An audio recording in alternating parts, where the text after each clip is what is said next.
Welcome to the Yoshi Awards 2025, where games that Yoshi Archives, have streamed in our current year are judged and put on an arbitrary pedestal to make all the other games feel inadequate. Wait, was I supposed to read that part? Firstly, let's explain the quite simple rules. All games, whether old or new, can be qualified for this award show. If it's a first time playthrough for me, then they qualify. The only exceptions to this rule are games I have played off my streams in the past that are being streamed for the first time.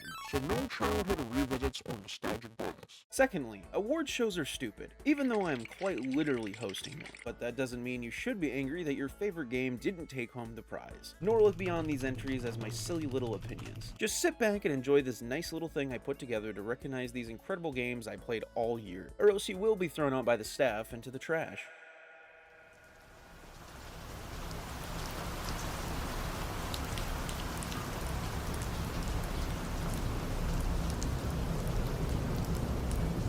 Sounds fair, no? And finally, we have 6 categories with 6 lovely trophies to take home. Best Art Direction, Best Multiplayer, Best Soundtrack, Best Story, Worst Game of the Year, and Favorite Game of the Year. Who will take home the mysterious trophies? And will anyone ever give me my own trophy? Oh, I will. Did I ask for your input?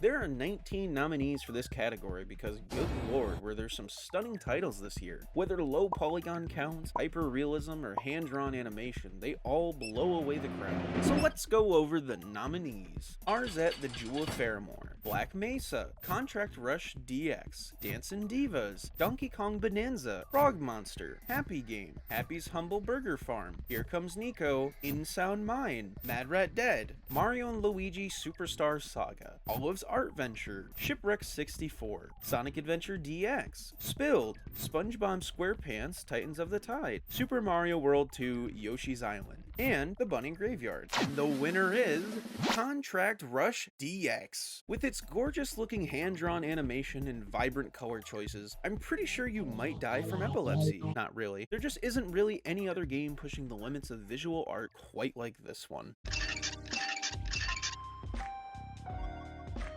There are some slim pickings this year from multiplayer games, at least for me, since clearly I have no friends. Watch as I get pinged 50 times for this comment. But for the ones I did play, there are 3 different nominees, the games that I just couldn't get enough of even off stream. Let's list off those nominees: Mario Kart World, Sonic Racing Cross Worlds, and Sonic Rumble. And the winner is Sonic Racing Cross Worlds. It's high-octane gameplay with a vast roster of characters who can swap between different tracks each lap of the race, make for quite the thrilling time with friends and randos online. Yes, it is even great for those without friends. We hear you, socially inept people.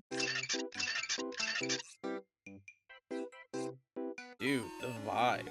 The vibes, man. 15 nominees whose music I just kept listening to after playing the game. EDM, jazz, metal, ambience, you name it, dude. Sometimes these things cause you to pause what you're doing and just listen to the beat. So like, the list of nominees is RZ, The Jewel of Fairmore, Contract Rush DX, Corpse Party Blood Drive, Corpse Party Book of Shadows, Donkey Kong Bonanza, In Sound Mind, Mad Rat Dead, Mario & Luigi Superstar Saga, Mario Kart World, Metroid Prime 2 Echoes, Sonic Adventure DX, Sonic Racing Cross Worlds, SpongeBob SquarePants Titans of the Tide, and Super Mario World 2 Yoshi's Island. And the winner is Mad Rat Dead. Somehow this game has EDM, electro swing, jazz, and rap all in the same title. And it works. There is just something about this one that nails every aspect of its soundtrack, which complements the gameplay just as much.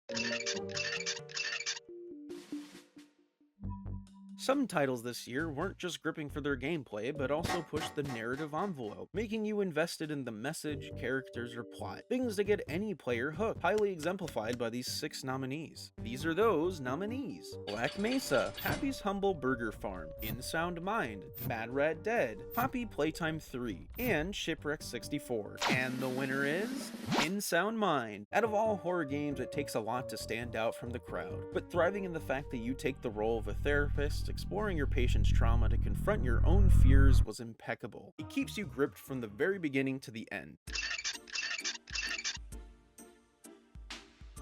Not every game every year can be a winner, and there were just some that stunk up the place so badly they needed an entire award dedicated to them. These 5 nominees will serve as a warning about what you should avoid. Unfortunately, here are the nominees: Corpse Party, Sweet Sachiko's Hysteric Birthday Bash, Master Levels for Doom 2, Poppy Playtime 4, Sense, a Cyberpunk Ghost Story, and Sonic the Hedgehog 4 Episode 1. And the winner is Corpse Party, Sweet Sachiko's Hysteric Birthday Bash. Usually, one can rationalize and give the developers the benefit of the doubt, saying there are some redeeming qualities in their games even if they're bad. Yet I think this one takes the cake. It's unbearably harmful and radioactive. Bad story, disgusting characters, repetitive gameplay, forgettable music, horrible pacing, you name it, you've got it.